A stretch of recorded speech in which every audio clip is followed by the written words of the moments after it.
Ladies and gentlemen of the Ravens flock, my name is Christopher Linfante, bringing you another edition of the Nest Talk podcast, the best and most elite Baltimore Ravens podcast on the entire internet. And today we have a great episode for you. It is episode 44, being recorded here on September 13th, Friday the 13th, actually. Supposedly one of the most unlucky days on the calendar. But of course, there is a Nest Talk podcast episode coming out today, so how on earth could it possibly be unlucky? And the Ravens have had a pretty few good, lucky days here since their win in Miami, which was, not so much luck, but a complete devastation of the Miami Dolphins based on their skill level, which is, pretty solid and pretty darn nice for them. Before we head right on into the episode here, I do want to talk a little bit about some housekeeping information, and that is, of course, where you can find us.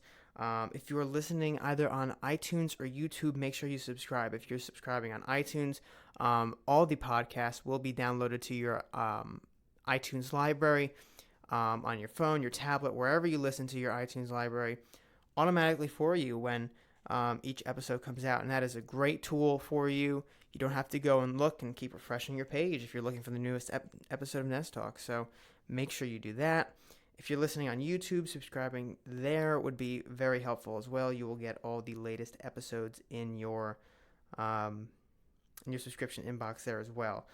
Make sure you rate us on both sites. That way we can get the feedback from the listeners we value so very much. And of course, leave comments to tell us what you want to hear more about, maybe some different segments we can talk about. Moving on into the next week, I always like to incorporate listener suggestions into the show. If you're looking to interact with us on Twitter, you can do that on at BeMoreFeather or at Nest Talk on Twitter, and at Nest Talk is the podcast Twitter account. At BeMoreFeather is the Baltimore Feathers Twitter account. Of course, you can find me at Chris Linfante on Twitter as well. If you want to find us on Facebook, of all places, just search up the Baltimore Feather or the Nest Talk podcast on Facebook, and you will be redirected to our pages there. And of course, you can like us there and interact with us on there as well. And of course, I highly, highly, highly recommend you go to BaltimoreFeather.com, check out the latest and greatest Ravens news and opinion articles, and subscribe to our newsletter there. If you subscribe to the newsletter, all it takes is an email address, your email address, and every single new article will be published into that's published into the website. Of course, you will get in your email inbox right away when it comes out, which is very, very helpful to stay up to date with the latest Ravens news, because you could wait till the episode of Nest Talk drops, but it's weekly, and if you're only getting your news from here, it could be a problem because you won't have the latest news as it's happening. But we, of course, try to make sure all the latest news is published on BaltimoreFeather.com. So again, check that out, and of course, go in there and type in your email address. You'll see it as soon as you go in there. It'll be on the side for the newsletter, and of course that helps us out communicating with you, and it helps you out by getting the latest Ravens news into your inbox on the daily. And with that being said, let's head right into our news section of this week's episode of Nest Talk. Again, Nest Talk episode 44 being recorded on this 13th of September, Friday the 13th of September. And the first piece of news we have to go through is the Jimmy Smith injury situation. Longtime Ravens fans will know it is no surprise that Jimmy Smith has once again gotten injured. But of course, this time it's really, it's kind of a weird way he got injured, because it should never have happened. It was never needed to happen, and it happened. Because, look, I'm assuming you all watched the game against Miami, and if you didn't, well, that sucks to be you, because you missed potentially the greatest Ravens performance in history. So Jimmy Smith is out there on defense, as he always is, because he plays corner. And he's a good corner for us, don't get me wrong. But he just can't stay on the field, whether it's injury, suspension, whatnot. Jimmy Smith can't seem to stay on the field. And in week 1, we have another injury scare for Jimmy Smith. This time, he's walking on the field or running. I think he's going to make a tackle, and I don't remember which linebacker it was, but one of the linebackers comes up, tries to make the tackle, gets basically thrown up into the air, and his leg smashes straight into Jimmy Smith's knee, and immediately upon that, you see Jimmy Smith reach for the knee. As soon as he goes down, he just reaches for his knee, and the trainers come out running. Um, and that sign is no bueno right there. Not good.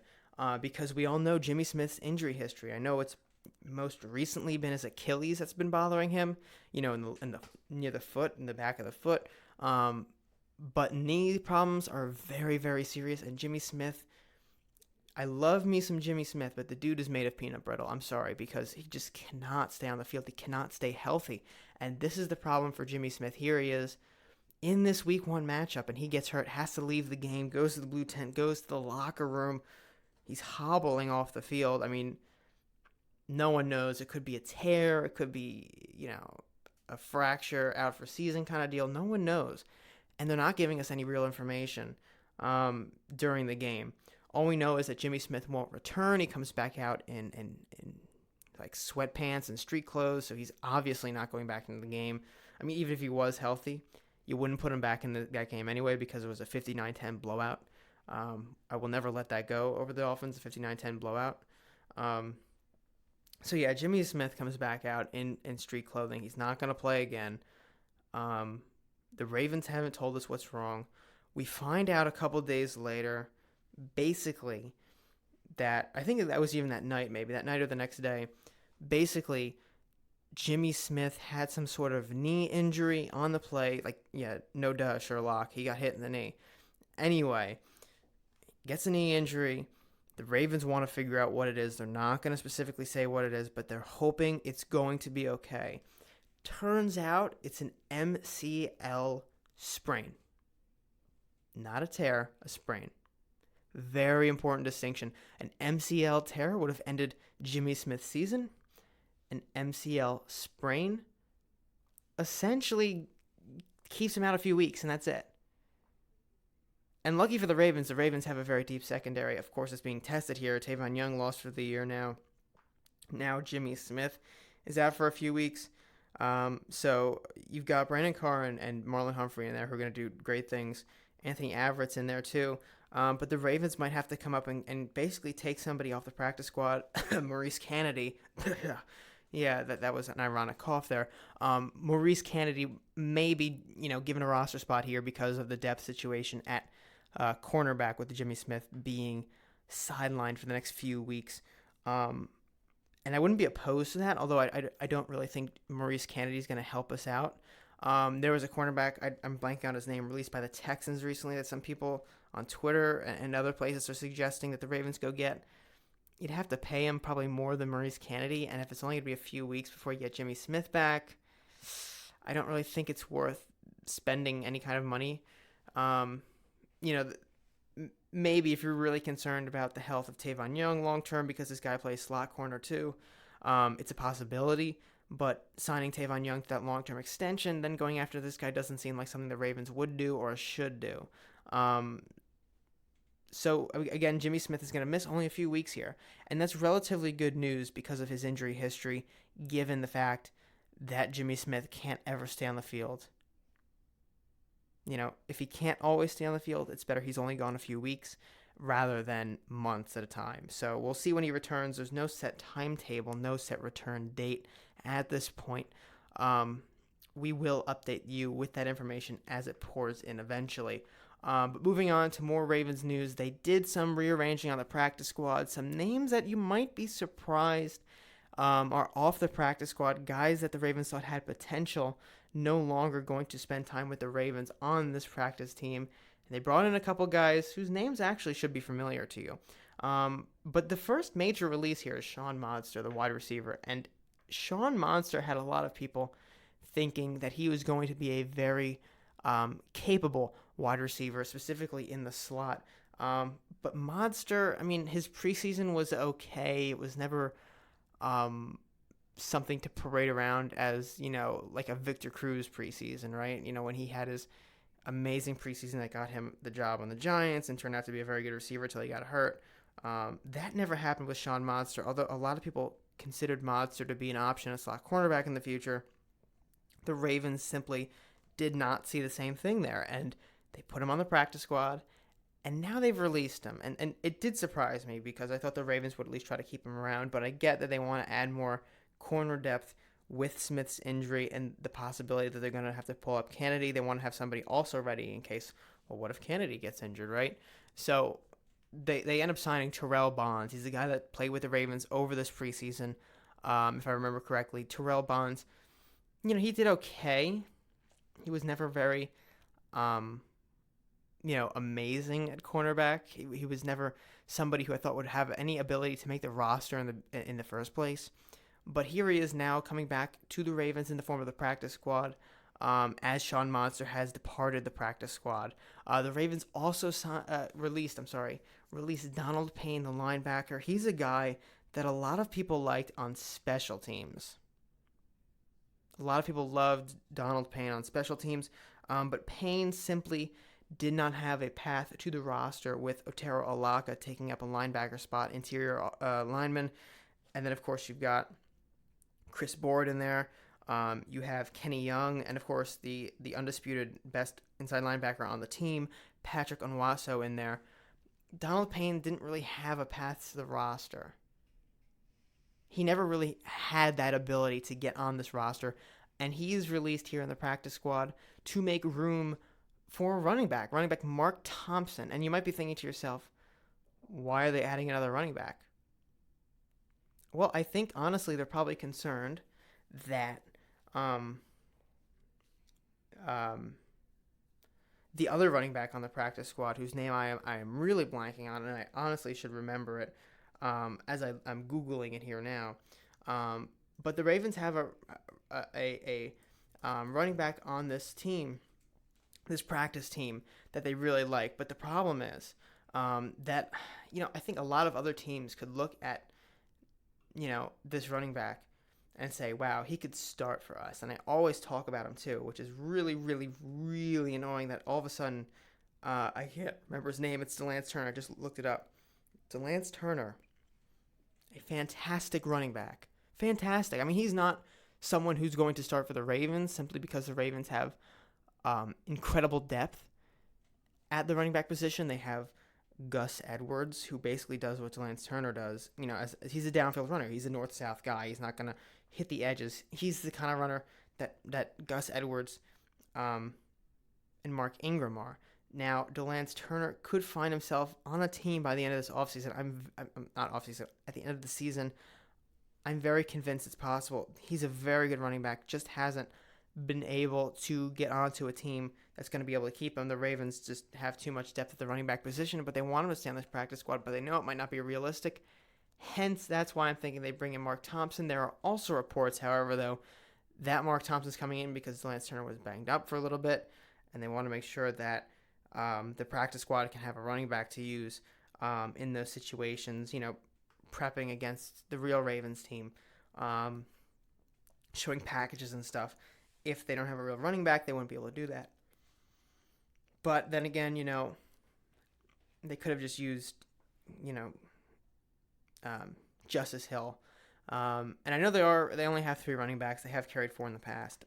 But I don't think it's going to happen again anytime soon. But I do think this is a move, and Mark, I'm getting ahead of myself. This is a move that I think is kind of made with the idea that DeLance Turner could move on from the team. Mark Thompson, though, has spent time with the Ravens. If you remember, he was on the Ravens offseason roster a couple years ago, had a nice preseason, made the practice squad. Now he's back with the practice squad again. Now, the other move, of course, the final move for the practice squad here is the Ravens have released Alvin Jones, the linebacker, with an injury settlement. And this is very disappointing because I always liked Alvin Jones as an inside linebacker. I knew he would probably, not make this team towards the end of the preseason, but a practice squad, I'm pretty sure I predicted it, him to go to the practice squad. But here he is being cut from the practice squad because of an injury settlement issue. What the injury was that the Ravens just needed to part ways with him over, I don't know what it was. I don't know that we will know what it is. But the Ravens decided to part ways with him like they did Kenneth Dixon. Kenneth Dixon got an injury settlement when they cut him. If you're injured and you get released, you have to be paid out because you are injured. You won't be able to make your chances of making another roster are very limited versus if you were healthy. So you have to be paid out a little bit. That's just how the way, the world works. It's almost like workers' comp, right? You get hurt on the job, you're going to be paid. So he's paid here, Mr. Alvin Jones. But Alvin Jones, I always thought would be somebody who the Ravens liked long term. I thought they did, but if he's hurt and it's too much for the Ravens, they can't hold on to him forever. That's just the simple nature of the NFL, the unfortunate nature of the NFL, actually. But that's all for the practice squad. Do I like these moves? I'm not so wild on losing Monster and Payne for Bonds and Thompson. Thompson's okay. Bonds, I get the need with the cornerback position. But, losing Sean Monster and Donald Payne, I guess they're a phone call away. I don't think anybody picked them up. But it is annoying because both these guys I saw as developmental players long term. And, developmental players don't always do anything. But I thought they would be able to maybe do something in the future. But the Ravens basically don't have room for them at this point. So they had to move on. You only have 53 men on the roster, 10 men on the practice squad at any given time. You can't make too many sentimental moves in the NFL without regretting it, living to regret those sentimental moves. So that's what the Ravens had to do here. They had to make moves best for the team, not for, what they're hoping for in the future, what they know best for the team now and the future, not what might happen, what's most likely to happen is what they had to go after. In other news, Torrey Smith retired. That's right, former Ravens wide receiver Torrey Smith, yes, that Torrey Smith, the Super Bowl hero himself, has finally called it quits from the NFL, and he actually spent time with the Ravens today. He came in and watched practice with Steve Biscotti in his golf cart, which is very nice because Torrey Smith, obviously, if you know anything about Torrey Smith off the field, a tremendous man, does a lot for the community around Baltimore, big advocate, just a very overall great guy, and he always loved Baltimore. It just wasn't somewhere he could be for his entire NFL playing days. We understand that. I wish he stayed longer, but Torrey Smith is one of the better Ravens players in history.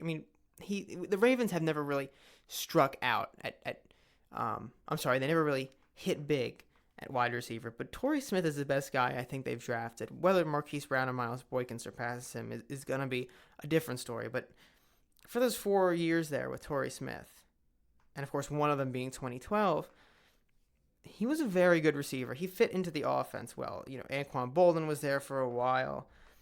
Tight ends, I think Todd Heap was Todd Heap still on the team when Smith came in? I don't remember. But of course you had Dennis Pitta there too.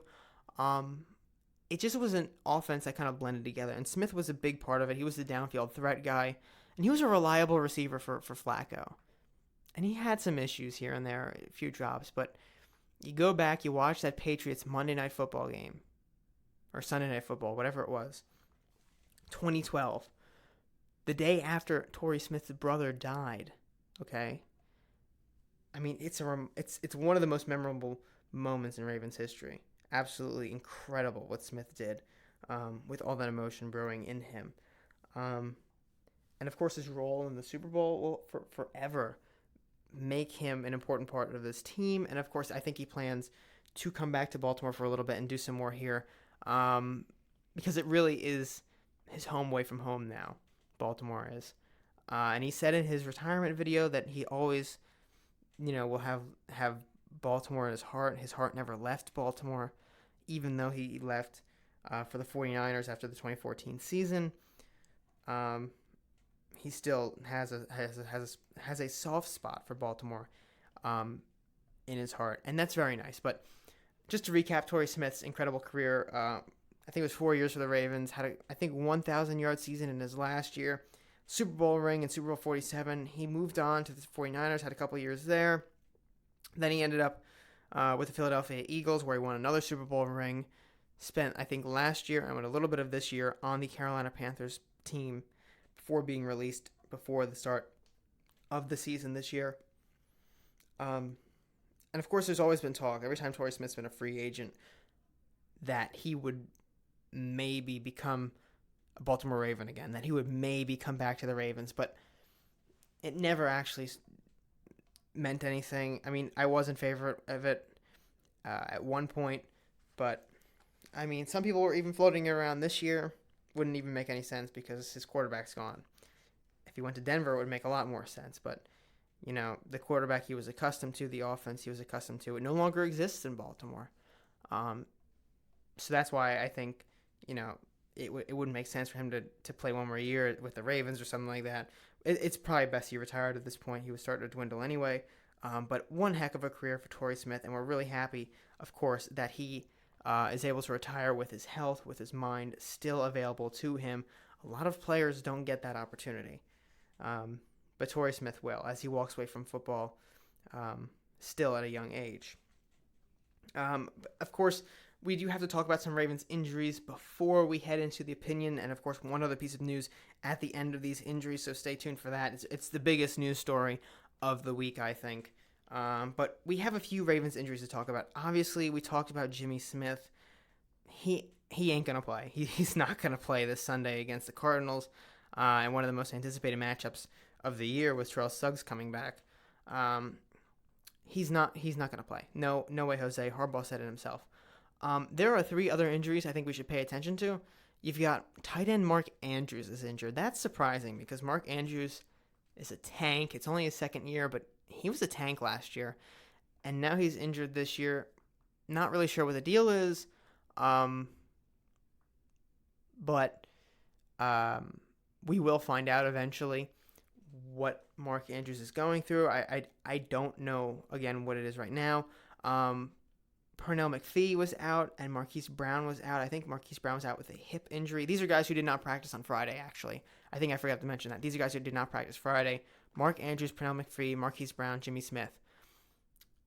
The important thing, in my opinion, to note about all of these injuries is that only one of them is expected not to play, and that's Jimmy Smith, because John Harbaugh came out today in his press conference and said, yeah, well, Mark Andrews, Pernell McPhee, Marquise Brown, Jimmy Smith, they didn't play today in practice.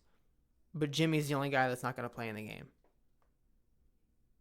Which is really good because Mark Andrews went for 100 yards last week. Marquise Brown, 140 yards last week. Pernell McPhee, big impact in the passing attack, the pass rush. Very good information here for the Baltimore Ravens that these guys are expected to play. In fact, the entire team is expected to play, except for the guys that make inactive, which Jimmy Smith will be one of. Jimmy Smith is the only guy that's injured. Harbaugh said there are no new injuries. So that's fantastic for the Baltimore Ravens. And again, I mean, this is Friday the 13th. It's supposed to be unlucky. This seems pretty lucky to me. This seems very lucky. The Ravens having a pretty good injury situation here. Even though these guys have not played, it seems more precautionary. And coming off that 59-10 win, 59-10, not going to let it go. 59-10 win over the Miami Dolphins. You don't want to stress your players too much, especially when you are considered 13-point favorites. It was 13.5 points, I will have you know, against the Cardinals, but somebody decided to lower it to 13 points. I don't know what that was about.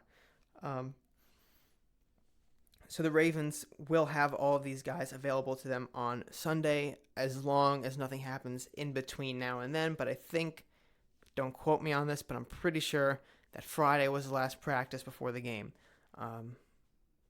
So yeah. Now moving on into the most important, the absolute most important news story of the week. There is no other news story more important than this.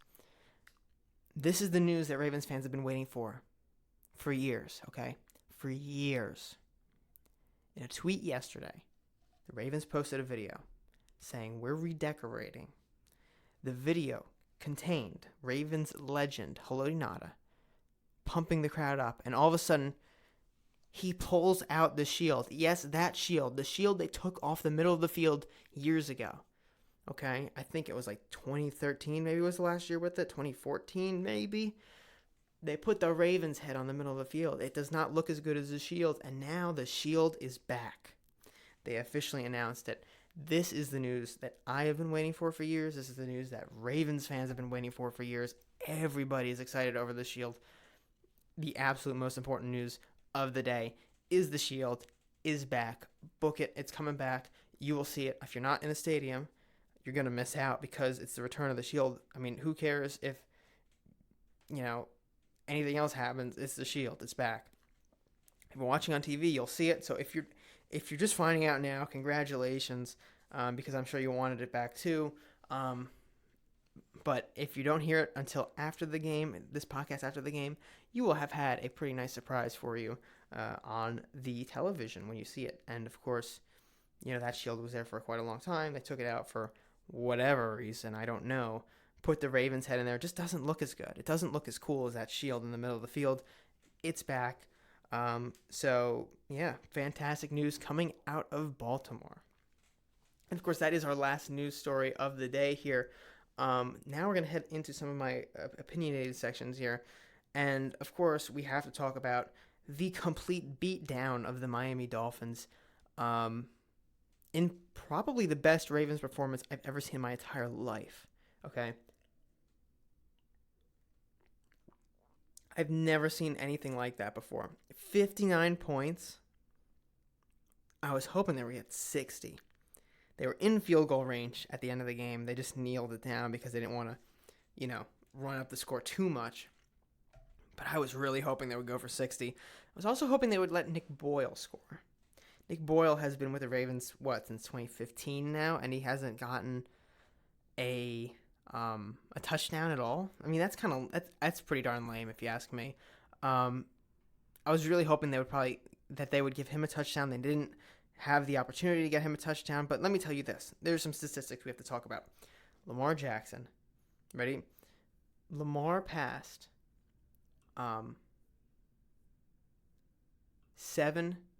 17 completions, 20 total passes, 17 completions for 324 yards, I believe, and a crazy 5 touchdowns. 5 touchdowns in his first game of the season. Holy smokes. Did anybody see this coming? Because I certainly didn't. I saw none of it coming. I thought, honestly, maybe I was the only one, but I thought the Ravens were going to struggle a little bit at first just because it's, week 1 and the Dolphins might score a touchdown to start the game and then they just pretty much demolish them throughout. I thought it would be a 28-10 deficit. I thought the offense would be serviceable, run the ball a lot. Lamar ran for 6 yards the entire game. 6. The entire game. Where no one saw this coming. It doesn't make any sense. How did Lamar Jackson improve that much? And we'll talk about it. We'll talk about that after this segment. So I'm not going to go too far into it, but it surprised me. Here's another stat for you. Mark Ingram, 14 carries, 107 yards, 2 touchdowns. Robert Griffin III, 6 for 6, 55 yards and a touchdown. Between those 3 players, those are 3 Heisman players right there. All 3 Heismans on this team scored. 3 Heisman players on one team scoring. And not they each scored once. Lamar Jackson, 5 touchdowns. Mark Ingram, 2 touchdowns. Robert Griffin III, a touchdown. That's 8 touchdowns between the 3 Heisman winners. That's insane. And the Ravens did very well on the ground all day long. Gus Edwards, it wasn't a great game for him, but he was, using shorter yardage situations. Ran for 17 attempts, 56 yards, 3.3. But I think they were always expecting him to run up the middle every time he went, short yardage situations. A few carries towards the end of the game probably brought down his average. I have to look and specifically see. Anthony Levine. Yeah, that Anthony Levine, our strong safety, ran for 60 yards. If you didn't watch the game, you'd be like, what happened? Well, in a fit of brilliance, the Ravens decided, we're up 4 touchdowns. We have 1 yard to go on 4th and 1. Let's just run a fake punt. They won't see it coming, and obviously they wouldn't see it coming being down that much. Anthony Levine got the ball, ran straight up the middle, right through the defensive line, and just busted it for 60 yards. It was probably the most fun moment of the game, and he had more yards than some real running backs. I think he had more yards than Nick Chubb. Le'Veon Bell, I think he had more for a little while at least. I think Le'Veon probably eclipsed him. But, I mean, it was insane. Marquise Brown, though. What an insane moment for Marquise Brown. You know, when the Ravens went into the draft, they wanted to find a guy who could fit this offense as a wide receiver. Somebody who was going to be able to match Lamar Jackson's strengths. And when you looked at Marquise Brown, you thought to yourself, at least I thought to myself, how does he match the abilities of a run-first quarterback who's going to throw short all the time? Because in my mind, that's what Lamar Jackson was. And I think that's what most people would basically say that they thought as well, heading into the draft, because Lamar Jackson definitely needed improvement. I mean, there's no question about it. But the Ravens were not afraid to bank on Lamar because, you know, they got a guy who's a downfield threat. I mean, yeah, he can do screens and maybe take them, but that's not his forte. His forte is going down the field, hauling in a football, and running past some poor safety assigned to cover him who can't keep up and running in for a touchdown. And, you know, he was hurt before the draft. He didn't run at the combine. No one really knew exactly how fast he was. We didn't have a metric for it. And we didn't know if he was going to be able to connect well with Lamar. I don't think they got preseason time together at all. And here we are in the first game of the regular season. The Ravens decide, hey, let's dial up Marquise Brown a lot, and let's see what he can do. Because Marquise Brown's first 2 receptions were deep bombs for touchdowns. I mean, one of them was like a 15-yard pass that he took and ran with. The other was like a 40-yarder in the air that he took and ran with into the end zone. Finished the day 4 receptions for 147 yards with 2 touchdowns. If you had him starting in fantasy, congratulations, because you probably won your game. I mean, it's incredible. 5 targets, too. It wasn't a drop. It was a little bit high and far on that pass. It was one of the, 2 passes Lamar couldn't connect on. One of them was dropped. I don't remember who dropped it. But there was a pass that was dropped that Lamar threw. But everything that was catchable from Marquise Brown, he caught. Everything that he could take to the house, he took to the house. I mean, it was a flat-out domination performance by Marquise Brown, and I didn't see it coming. I don't think anybody saw it coming because no one knew what Marquise Brown was going to be able to do in this offense. For him to be a relatively good downfield target, a good downfield threat on a consistent basis, he was going to need Lamar Jackson to step up as a passer, and it happened, and that's the result. And it's insane because it's week 1. It's against the Miami Dolphins. I know. But if that happens again, I will officially declare the Ravens finding, for the first time in history,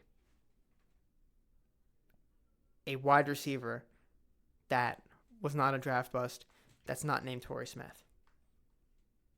For the first time in history, it looks like the Ravens, it looks like it right now. I mean, I'm almost ready to do it, but I don't want to just say automatically that was amazing because, yeah, it is the Dolphins, right? When you're talking about Lamar's performance against the Dolphins, it's different than talking about Marquise Brown's performance because you could make the argument that Marquise Brown just went up against bad corners and bad safeties who didn't know how to keep up with him. And that's how he got the separation.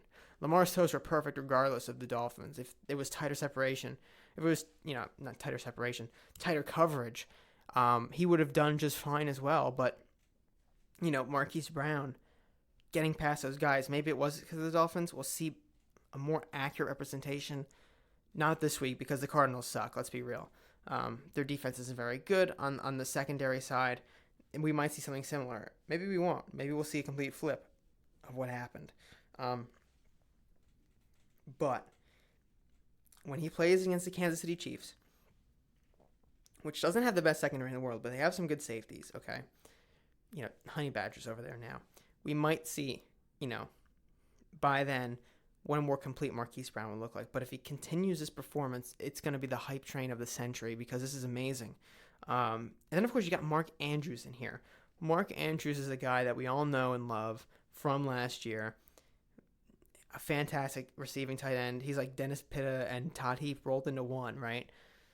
Third round guy, which is amazing. It's amazing the Ravens got him in the third round. But they did. They drafted Hayden Hurst first, who had a pretty lackluster first year, but you can make the argument it was because he's injured. Hayden Hurst went for three for 41 yards in this game. That's pretty good. Mark Andrews, 8 receptions, 108 yards, a touchdown, and only on 8 targets too. All of them completed. That is a great game by Mark Andrews. Spectacular game for him, and last year he went for like 500 some yards. I could totally see him eclipsing 1,000 yards. I could see the Ravens having 2 1,000-yard receivers in Brown and Andrews by the end of the year. Honestly, I mean, Brown, who knows? I mean, it's so early, but the way the Ravens played in this Miami Dolphins game is incredible. It's really, I mean, a marvel of what Eric DeCosta is able to do. Finding guys who can bring this team together. And, of course, some of these guys are holdovers from Ozzie Newsome. I get it. This is Eric DeCosta's first draft, but he hit big with Marquise Brown. I'm sure he had some influence with Mark Andrews. And, of course, now Miles Boykin had a nice game. Did anybody see that coming? I mean, it wasn't amazing. I think he had 1 catch, but it was a touchdown. A touchdown's a touchdown, no matter what. And the good thing about this play was that Lamar was being chased, and he drops back on his back foot and kind of just like slumps over to throw this ball, right? And you're thinking to yourself, oh, God, no, this is got to be terrible. And he threw he threw Miles Boykin open. Miles Boykin was running one way, staring right at him, just chucked it basically the opposite direction. And Miles Boykin stops in his track. The cornerback guarding him had no idea. He walks over and grabs the football. First of all, he threw Miles Boykin open, which is a trait of an elite quarterback. Yeah, elite. Number 2, Miles Boykin adjusted to the football with perfect timing. That's a good combination there.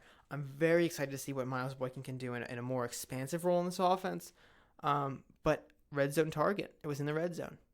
That's what they want him to do, be a red zone target. And that's what he was able to do in this game. We'll see if he can do it again against the Cardinals, maybe score another touchdown, acting as his red zone threat. Some other numbers from this game that are important. Willie Snead caught a couple passes. One was a touchdown. Surprisingly, though, Willie Snead wasn't the number 1 receiver in this game. It was Marquise Brown. And then Mark Andrews, even though he's a tight end, had 108 yards. Pat Ricard had a touchdown. Pat Ricard had a touchdown, but Nick Boyle didn't, which is pretty funny. And then, of course, it was only on a 1-yard pass. But then, of course, you got defensively here. Justin Bethel, hats off to Justin Bethel and Brendan Trawick in this game. Special teams guys rocking it out there. I think Trawick I don't remember exactly what play it was, but he made a good play on special teams. I think it was downing the ball at a good yard line. And then Bethel comes in here and forces a fumble and recovers it. I'm sorry, no, he didn't force the fumble. It was a muff punt, but he recovers it. Great awareness by Bethel, and that's why they brought him in and paid him a couple $1 million to play gunner, is plays like that. Again, defensively here, though, Earl Thomas, pick off, return for 14 yards. That was in, one of the first few drives. Their first drive, actually. Their first drive ended in a pick by Eric, not Eric Weddle, the guy who replaced Eric Weddle, Earl Thomas. So the hype train's exploding on that one. Then, of course, you got Marlon Humphrey in here getting a pick as well towards the end of the game. Best young cornerback in the league. I keep saying it over and over and over again. Anthony Averett had a good day with 2 pass deflections. Brandon Carr with a pass deflection. Tony Jefferson, pass deflection. Chuck Clark, a pass deflection. Patrick Onwuasor, 5 tackles, an assist, a sack, a tackle for loss. Anthony Averett, 4 tackles. Matt Judon, 3, a sack, 2 tackles for loss. Pernell McPhee got a sack. I know it's the Dolphins, and their offense is complete trash in all honesty, and I don't mean to demean them because, they are purposely tanking. Why else would you go out and sign a guy named Tank Carradine if you're not tanking? Checkmate Dolphins. But, you know, this is impressive for a defense that's missing a lot of pieces from last year. I mean, obviously, Eric Weddle, C.J. Mosley, Terrell Suggs, they're all gone. Darius Smith is gone. The pass rush should be, like, completely ineffective. But you've got Onwaso with a sack, Judon with a sack, and McPhee with a sack. Pernell McPhee. Yeah, that Pernell McPhee, who supposedly washed up, got a sack. And I know it's against the Dolphins here, but these are NFL caliber players, no matter how you slice it. And the Ravens had a good pass rush against them. And it's, it's encouraging. We'll see more of what it's like, what it will be like in the next couple of weeks against the Cardinals and the Kansas City Chiefs, which is the Chiefs game is going to be crazy. The Cardinals game they should win, but you never know. But it should be a better matchup than the Dolphins, to say the least. I mean, we're not going to have another 59-10 game, that's for sure. And if we do have a 59-10 game, I think Lamar's going to win MVP at that point. But, I mean, this defense played very well. And it got a lot of guys involved. Tyus Bowser had a tackle. Chris Board had a tackle. Brandon Williams with 2 assist tackles. Just a very nice overall day. And, Sam Cook had 1 punt on the day. Just 1 punt. That's amazing to me. The best punter in the league barely had to punt just once, and Justin Tucker had to make 1 field goal. And the Ravens didn't turn the ball over once either. They just kept scoring and scoring and scoring and scoring and scoring and scoring and scoring. A complete onslaught is what this game was. A complete onslaught, a complete domination of the Dolphins, and it's embarrassing for the Dolphins, in all honesty. It's very embarrassing for the Dolphins. But for the Ravens, it's something you hang your hat on, even though it is the Dolphins. It's a team that is supposed to lose basically every game this year. But you drop 59 points. Lamar Jackson had he's the youngest player in history to have a perfect passer rating. And this is a good segue now because, that's pretty much all we have to talk about with the Dolphins. Complete domination. But Lamar Jackson had a perfect passer rating. Again, 17 of 20 for 324 yards and 5 touchdowns. No interceptions. Lamar Jackson is proving me wrong. And I say that because if you followed my coverage of the Ravens of Lamar Jackson, at least since the time before we drafted Lamar Jackson, I said publicly I thought Lamar Jackson could switch to wide receiver. All right, now hear me out. I said that because I didn't think he would ever have the accuracy to be an NFL quarterback. It's the Tim Tebow effect. You're not accurate in college. It's very rare to actually become an accurate passer in the NFL. It can happen. It just doesn't usually happen. With Lamar's skill set, I thought he could be an elite wide receiver. The speed, the build that he has, the size, he looked like a wide receiver. So I thought as long as he had some hands, he could be an elite wide receiver in this league. That was my interpretation. I mean, we've seen Braxton Miller switch. I mean, he didn't have the best of careers, but he had a decent one. I thought Lamar Jackson would have been much better. Then it came draft night. I said the Ravens should absolutely not draft Lamar Jackson. It'd be a huge mistake. They draft Lamar Jackson. So then my position is basically, well, now we've got this guy. Give him 3 years behind Flacco, okay? Because that's what Bill Walsh did with Joe Namath and Steve Young. He put Steve Young behind Namath for like 3 or 4 years, and Steve Young became a Hall of Famer after that. Steve Young before, if you don't know anything about Steve Young, was the Tampa Bay Buccaneers quarterback for a while, and he was absolutely terrible with the Buccaneers. Absolutely terrible. But in the Bill Walsh system, he succeeded, and arguably sitting behind Montana, even though there was some, animosity between I don't know how much animosity, but from my understanding, there was a little bit of animosity at the time because he was obviously going to replace Montana at some point. It was a little bit of a strained relationship for a little bit, but they're fine now. They became friends anyway. That's not the point. The point is I thought that they could maybe do that with Lamar Jackson, basically keep training him over and over and over again until he was a perfect passer and then send him out there and dominate the league when Flacco was going to retire. That was my interpretation of what they were going to do. And maybe that's what they plan to do. In all honesty, it's very possible they plan to do that. Then, of course, though, Joe Flacco got hurt. And when Flacco got hurt, everything changed because now you had a situation. You were 4-5 because the Ravens could have won that game against Pittsburgh. They lost in Flacco's final game. But I think they lost it really because Flacco got hurt, and he got hurt in the first quarter. It may have been the first drive. I don't really remember. But I was at the game and I was watching, and he got hurt, kind of limping around for a little bit. I looked at him on the sideline, and he was just walking back and forth, up and down with the trainer. And I was like, oh no, that's not good. He stayed in the game. He probably should not have stayed in the game. Ended up on crutches, I think. And there are all these rumors flying around like, oh, he was spotted on crutches. And people were like, you're crazy. You're making stuff up. Turned out they weren't making stuff up because he was out for a while. And the team at that point didn't really say whether or not they're going to start Lamar. It's either going to be him or RG3. Then they decided to start Lamar, and everybody's eyes were on Lamar, on the Heisman winner. What's he going to do? And his game against the Cincinnati Bengals, his first one, it wasn't very good. It was okay. He was serviceable. He dominated on the ground, but it was clear he wasn't ready to pass. And he never really was ready to pass at all last year. He had extremely good moments. He had moments where he just lit up certain plays, especially to Mark Andrews. That was his big target. But overall, he was not a very good passer.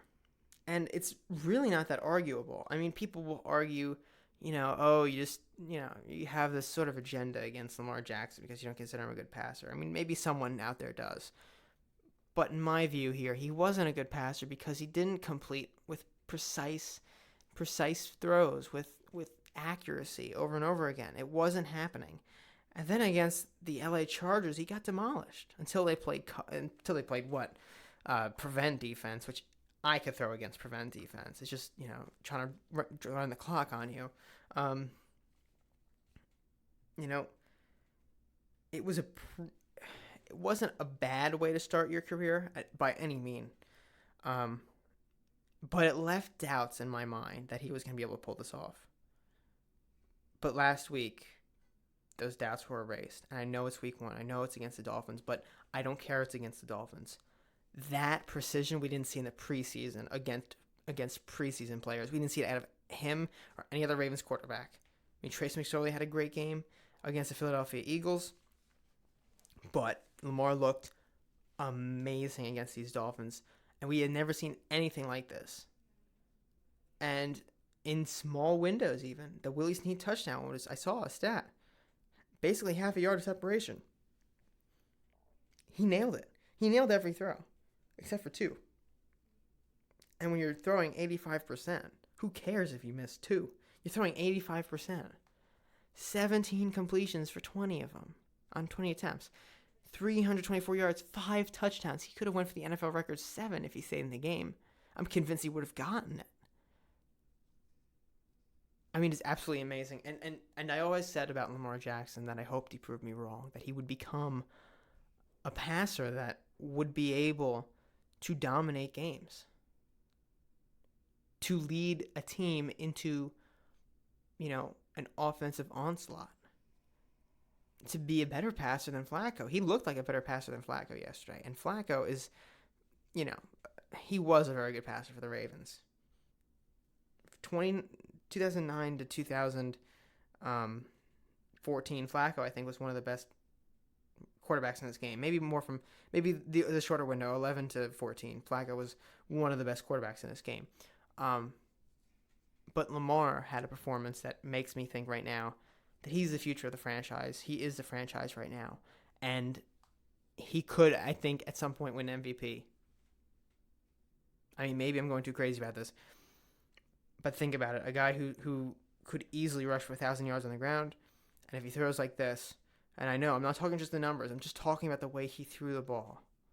The decisions he made, the way he threw the ball. The accuracy, the precision. It was all there. Every characteristic of an elite quarterback was on the field last Sunday.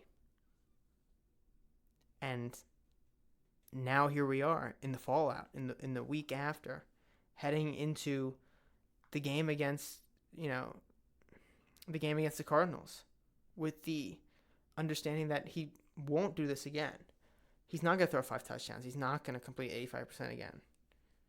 But he should have a good game, and he should be a stellar passer. And maybe he runs more this time. Maybe he doesn't.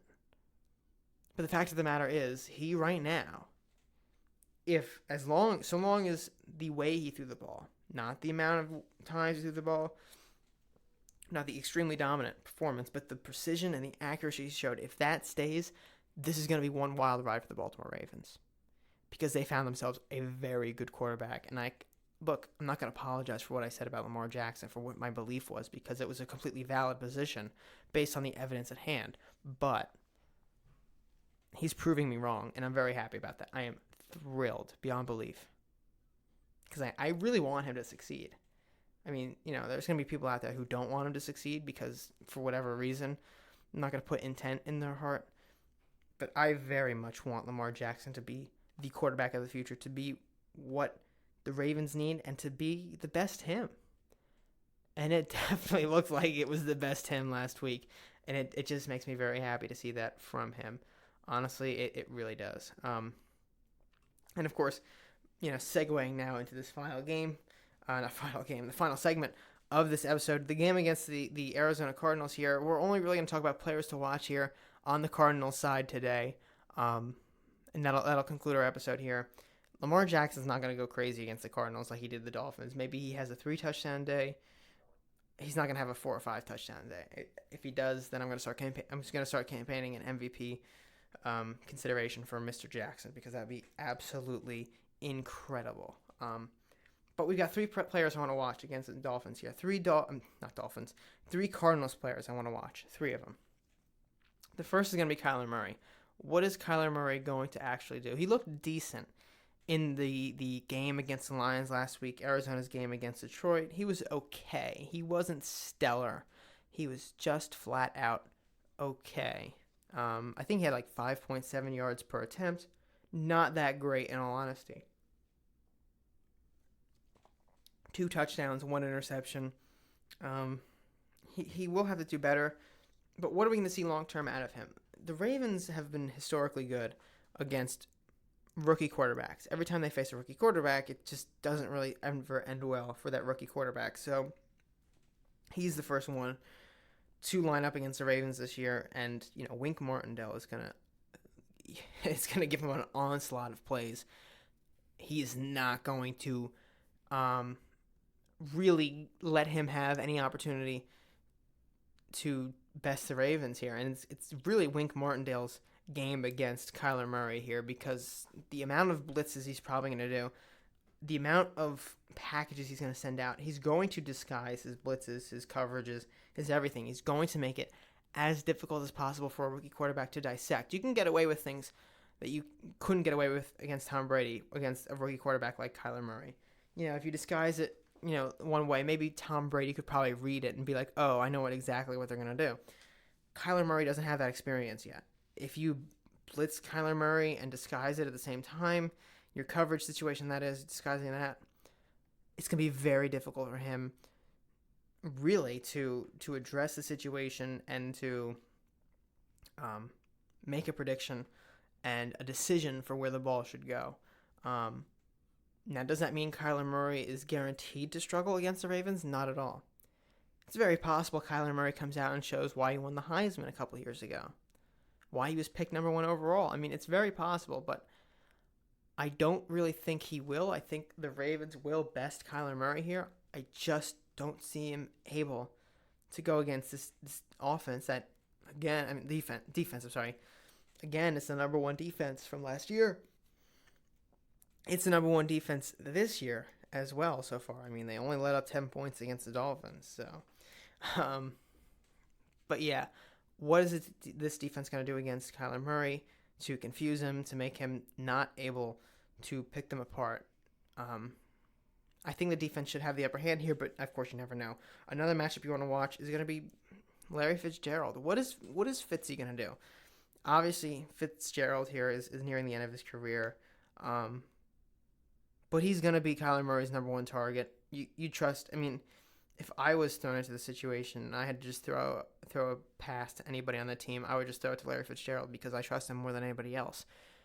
I don't know if Kyler Murray would is the same as me, but I'm going to imagine he trusts Larry Fitzgerald more than anybody else on this team right now.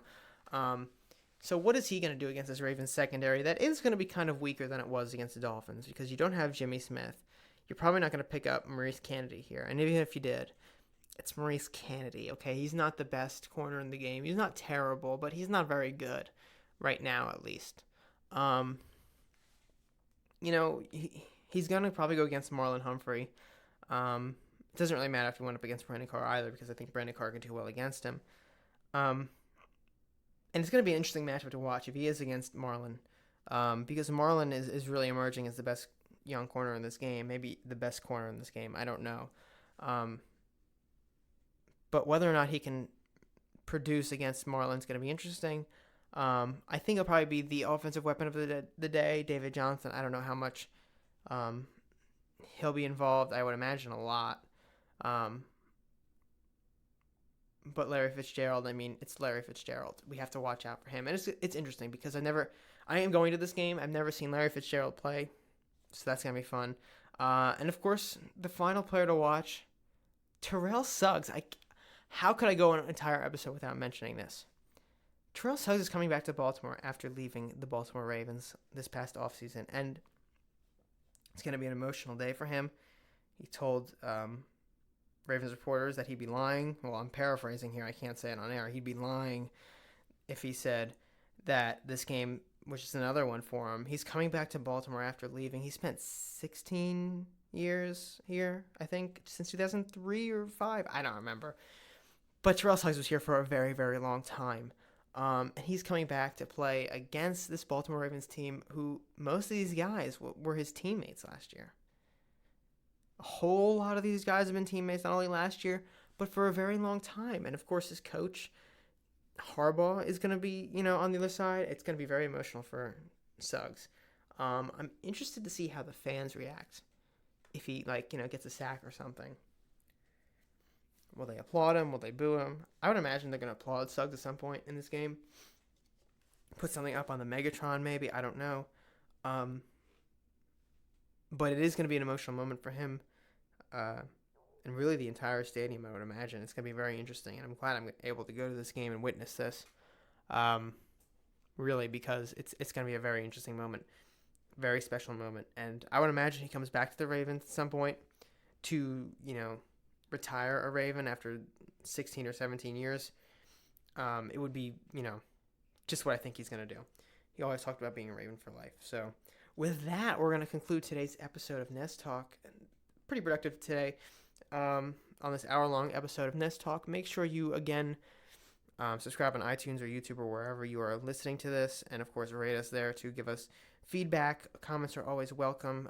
Ideas for episodes as well.